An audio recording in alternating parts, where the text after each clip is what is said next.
Welcome to this session on recognising training pathways and supervision requirements for 5 key roles in primary care. In today's session, we will recap the 3 different types of supervision as defined by NHS England. This will be a brief reminder, and so if you have not already done so, we recommend reviewing the chapter on understanding the 3 different types of supervision before you begin this chapter. We will cover 5 chosen roles in primary care and focus on their training pathways, supervision requirements, and how they differ for each role. We will also signpost you to resources for you to find out more. The roles we've chosen are clinical pharmacist, paramedics, physician associates, physiotherapists, and practice nurses.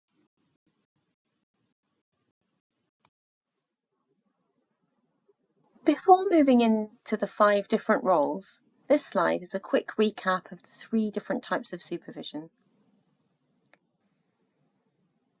Let's revise what good supervision looks like under each of these headings.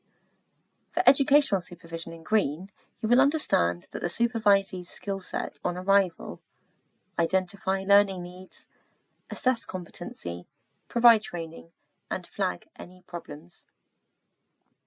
As a clinical practice supervisor or a day-to-day supervisor in orange, good supervision looks like being accessible in real time, minimising barriers for providing support, offering appropriate time to do supervision, and promoting a culture of asking for help.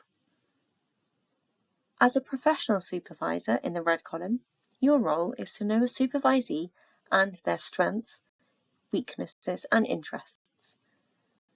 Know their competencies required for their role and provide protected time for learning, promoting trust and well-being.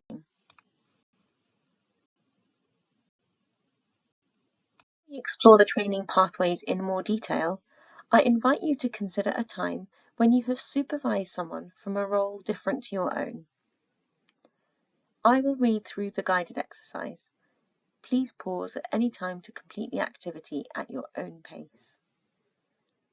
Start in the first column by listing the different roles at your practice, underlining those who you have supervised before. Next, list factors that make supervising that individual straightforward, and another list of challenging factors. It is possible that you've not had the opportunity to supervise someone from outside of your role yet. In this case, imagine what the possible straightforward or challenging factors might be. Lastly, think about what other information would be helpful in the supervision contact to reduce any challenges.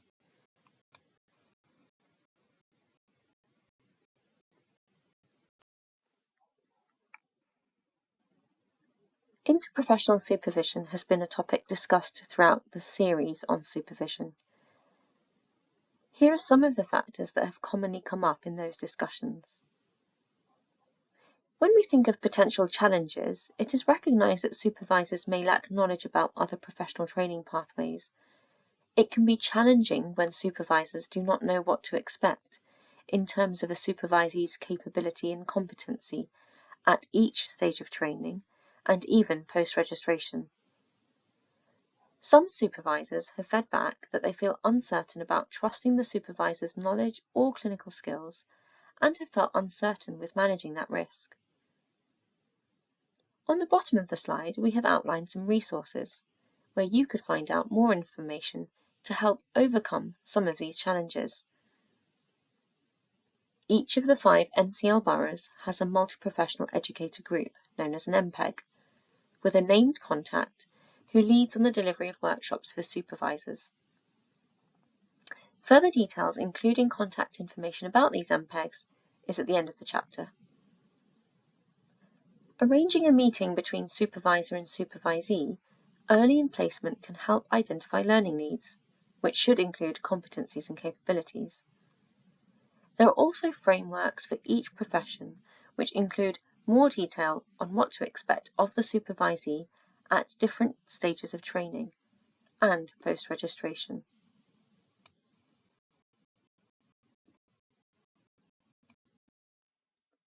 For the rest of this chapter, we will summarise for each role the training pathways, supervision requirements, and where to find further information.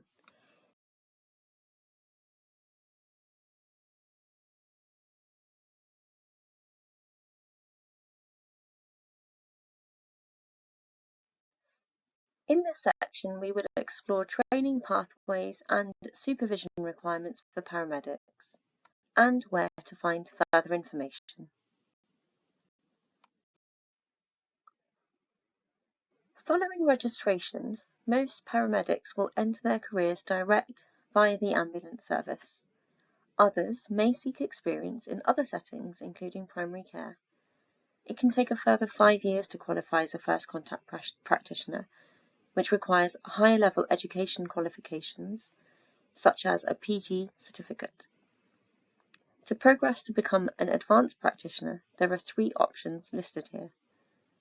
Once qualified, the paramedic can be employed by a trust and deployed on a rotational basis to different areas, or directly employed by a single provider.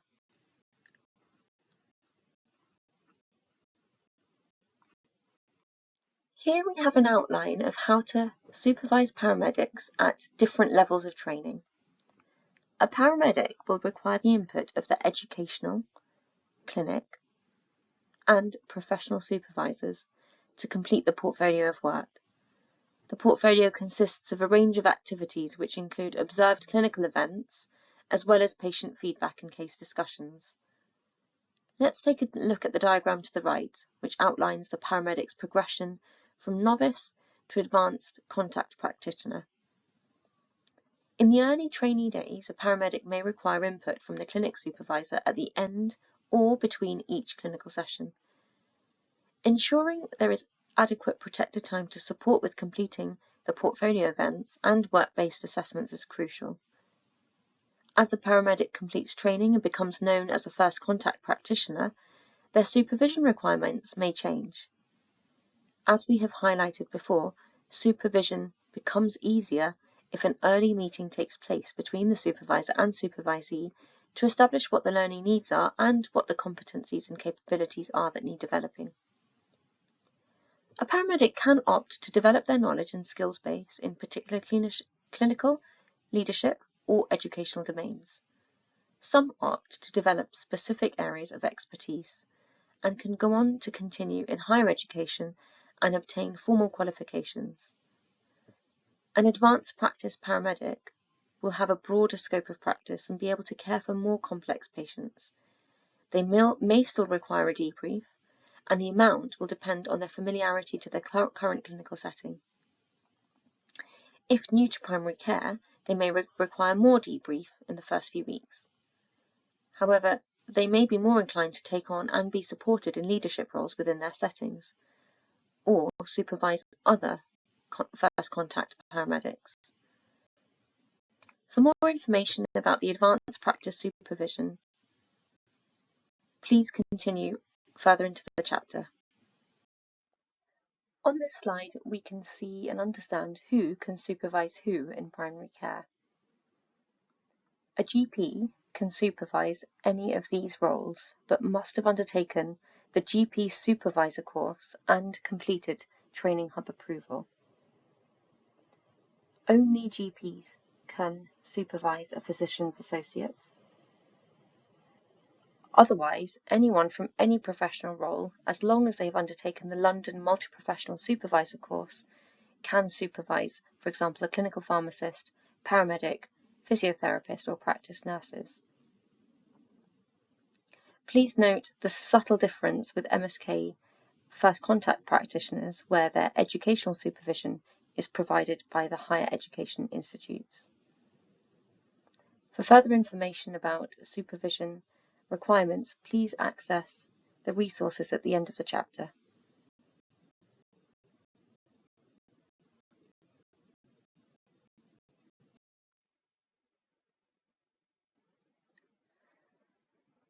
Any of the 5 roles discussed may progress to become advanced practice practitioners and can come into contact with patients from an undifferentiated list. Early this year, a revised version of the Workplace Supervision for Advanced Practice was published. In broad terms, the document emphasises that supervision is an ongoing process and has no finite end date. There is an emphasis on it being multi-professional and flexible, where the supervisors must be capable to supervise the relevant domain. It makes the employers more accountable for the provision of supervision of quality and ensuring time is made for it in the supervisee's day. There are clear recommendations for the employers too, such as a requirement that ensures 1. Appropriate supervision arrangements are in place. 2. Supervisors have access to learning and development opportunities, enabling them to provide effective supervision. 3. Advanced practice workforce and business planning includes identifiable provision of supervision. 4. Advanced practice workforce and business planning includes identifiable investment in supervisor development. There are also 2 new terms to help describe supervisors. One is the title of Coordinating Education Supervisor, who is a primary supervisor. The other is an Associate Workplace Supervisor, who is a more supportive role. There may only be one Coordinating Education Supervisor, but there may be many Associate Workplace Supervisors. I will explain this more in the next slide.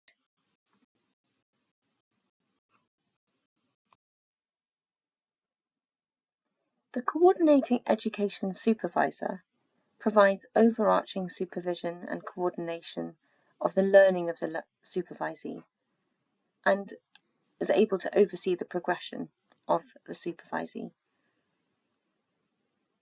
In contrast, the Associate Workplace Supervisor provides more targeted support with a focus on specific areas or topics or skills.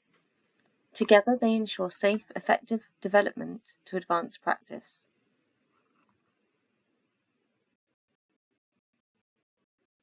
To summarize what we have learned in this chapter, we have talked about and listed potential challenges when supervising someone from a different role.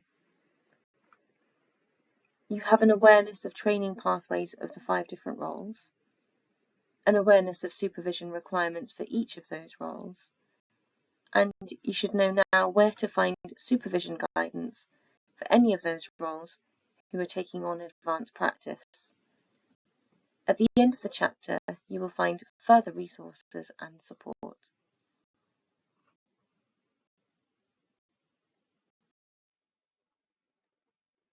Before you finish the chapter, take a moment to think. What do you want to revisit or explore in more detail? What will you do differently because of this learning?